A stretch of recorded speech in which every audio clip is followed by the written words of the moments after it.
Samajwadi party ने पहले भी कहा और फिर मैं दोबारा कहता हूं कि जो सरकार फैसला लेना चाहे, ठोस कदम उठाना चाहे, जहां से आतंकवाद शुरू हो रहा है, जहां से आतंकवाद की घटनाएं हो रही हैं,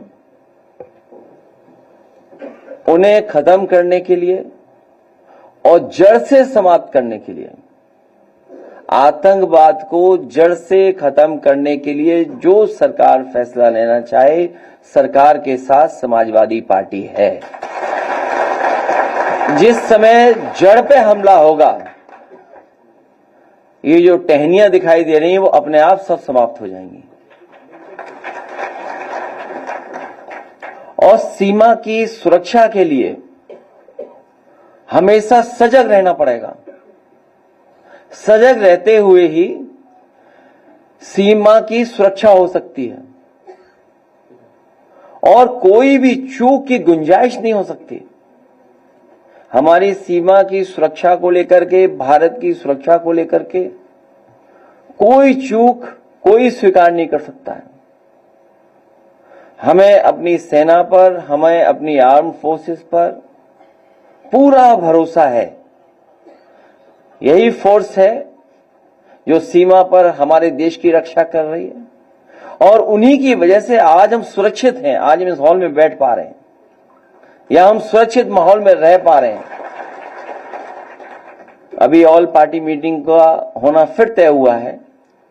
समाजवादी पार्टी के राष्ट्रीय प्रमुख महासचिव आदरणीय राम गोपाल यादव जी उस मीटिंग में रहेंगे।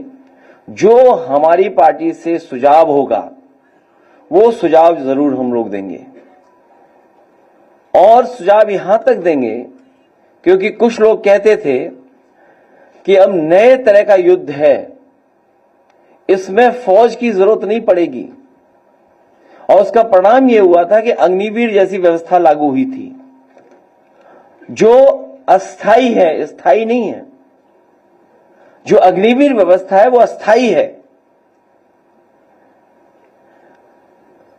और वही लोग अब परंपरागत तरीकों को क्यों अपना रहे हैं।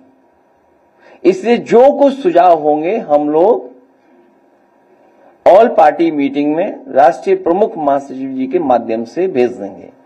लेकिन जहां हम लोग यहां बैठे हैं, हाथा नहीं भाता, इतने ही सब बातें आपको तक पहुंच गई हैं।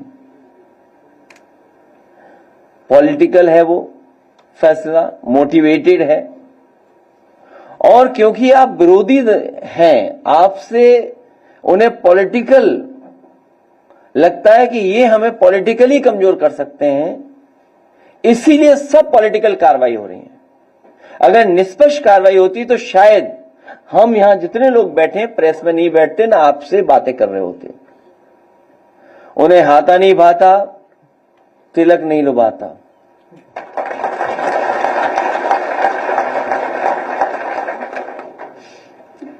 और वो